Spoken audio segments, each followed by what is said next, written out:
Today's walk starts from Cley Village Hall car park. Are you ready, Archie? Archie? Not really, but let's go.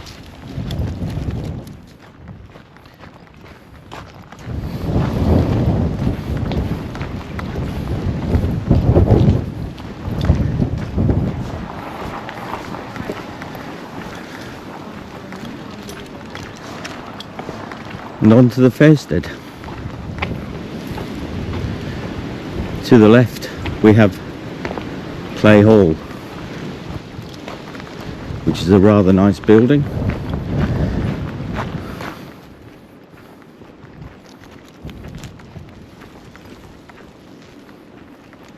Right, we'll take a left here, and this is the school I went to.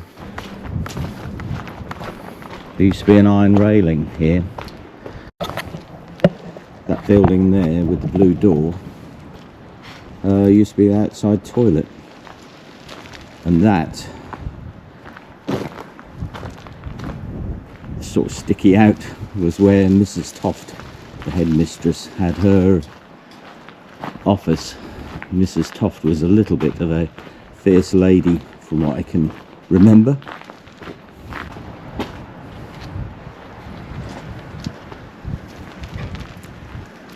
That was the first classroom you went into, this one, and as you got older you went into this classroom.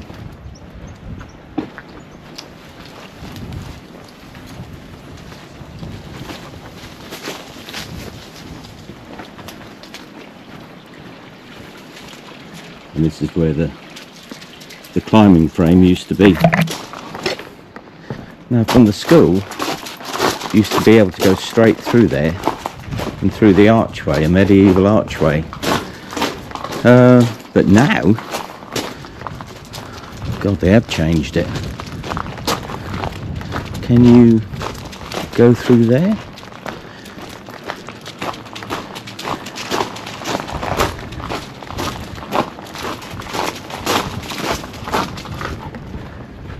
Yes, you can. This has totally changed.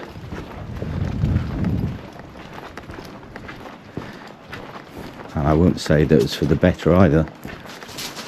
So we come out of this archway now. That's where the gulls used to live, over there.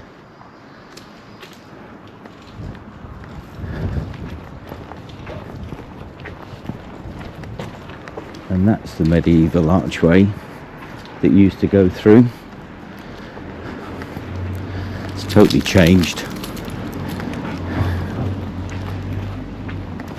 On to Cley Quay. They're all fishermen's cottages there, but obviously not fishermen's cottages anymore, and obviously very very expensive to buy. That building there was a granary, and Mr. Newton had a cabinet makers there, and obviously the mill, the famous mill, which was once in my family. And this is Cley Quay, which I think they call Cley Harbour now, because it's all posh. I think the slipway, I don't think the slipway used to be there. I think it used to be more central. I might be wrong. Memory, hey?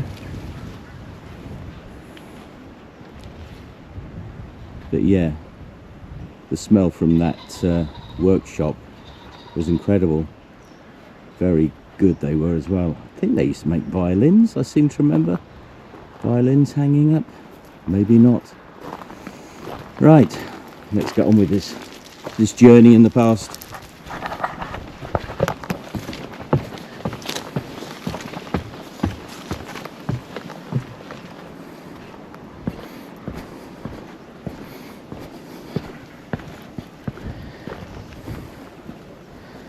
As a lad, we would play on the marshes from like age 4 or 5, something like that, believe it or not.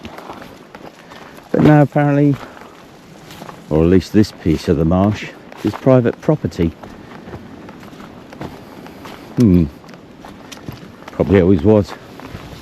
But as I said before, nobody ever questioned you when you're a kid, and because everybody knew everybody else.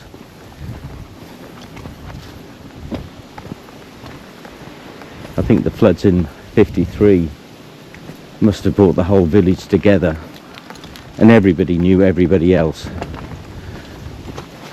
so you couldn't get up to too much mischief because your family would soon find out.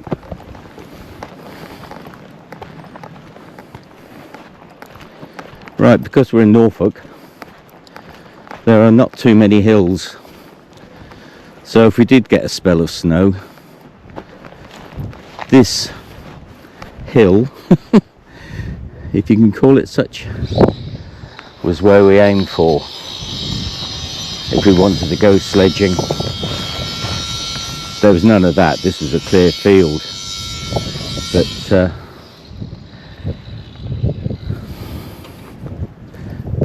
this is where we went sledging. And that building ahead of us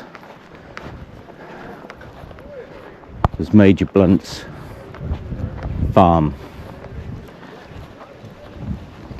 and he had somebody working for him called Mr. Bolt, who had been his Batman when he was in the army. Mr. Bolt was a very nice man. So on to Cley High Street.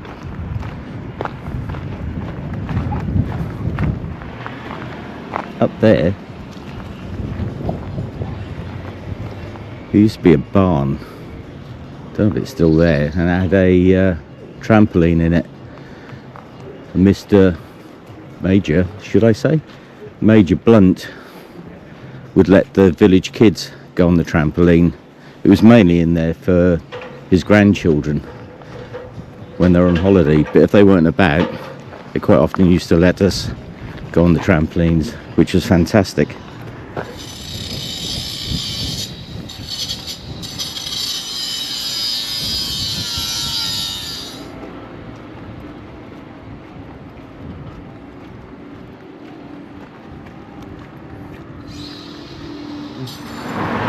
The long house there is where the cooks lived. The Harns are here on the left hand side. That used to be the King's Head pub. That house there, the White House, is where I was born.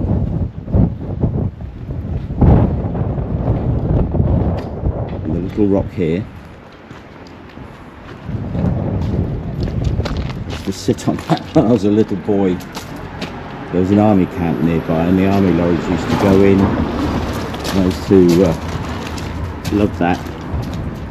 And one day a woman came out, or knocked on the door, and said that I shouldn't be sitting on that stone so near to the road. My nana gave her short shift. There used to be a garage that sold petrol, had a little showroom. My dad bought this Ford Anglia Deluxe from the garage owner, Mr. Ormerod, for the princely sum of £385, as seen from his diary entry of the time. And workshops, and now all gone, just houses. And Crab Pot Books used to be a small supermarket called Rust's. Later it became Wavy Line. In 1963, my dad took a short film of the White House. On the far right of the front was a newsagent, formerly my great-grandfather's bakery. The newsagent was run by K. Gilpin, and during most of the day was funded by an honesty box. And that is the rather imposing customs house where Mr. and Mrs. Savoury lived.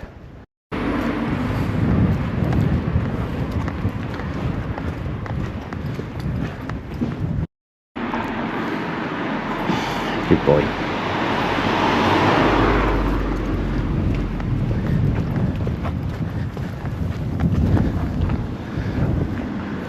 Now the parish house, they'd have bric-a-brac stalls there, beetle drives,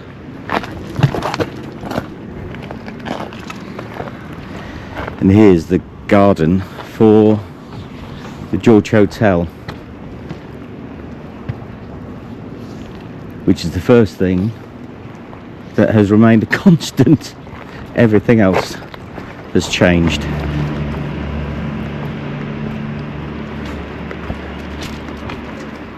That building there used to be a chip shop and a butcher's. When the butcher's closed, the whole place became the chip shop. But when I was a boy, it was a chip shop and a butcher's. And over there,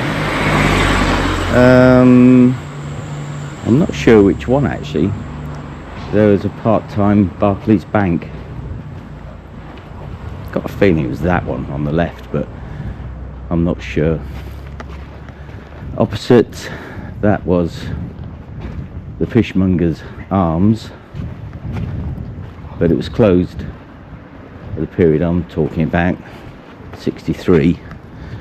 But it was become an antique shop.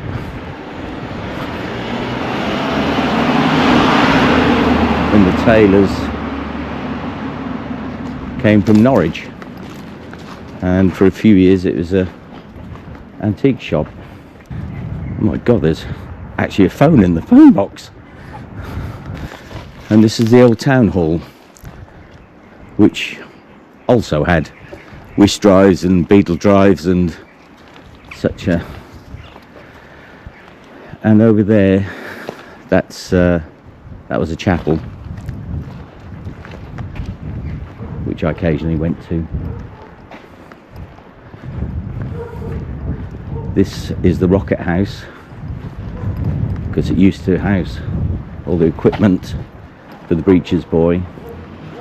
And this over there is the whalebone house, because allegedly the bones around the brickwork or stonework is from whales, but it's not. It's from cows or horses or such like. Definitely not a whale. Made in clay. Used to be Stars. Stars was run by Miss Star and her assistant, Mr. Charlie Francis. They sold just about everything and anything from what I can remember. It even had a small toys section, which of course I remember the most. And the shop smelled of polished wood, which was gorgeous. Gallery over there was a butcher's.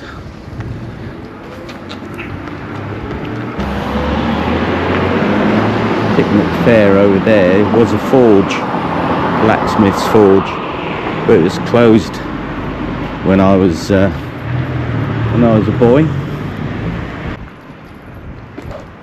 And this used to be a cobbler's.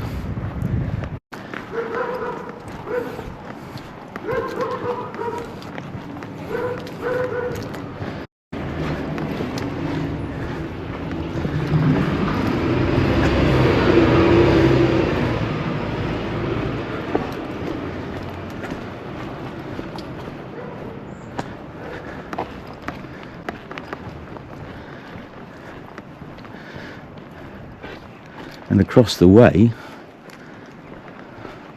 Smuggler's Rest indeed, where the dormer windows are, that was Stangram's, which was sort of a little supermarket. And where the post box is, that's where the post office was. We'll now return to the car park by going up this lane here.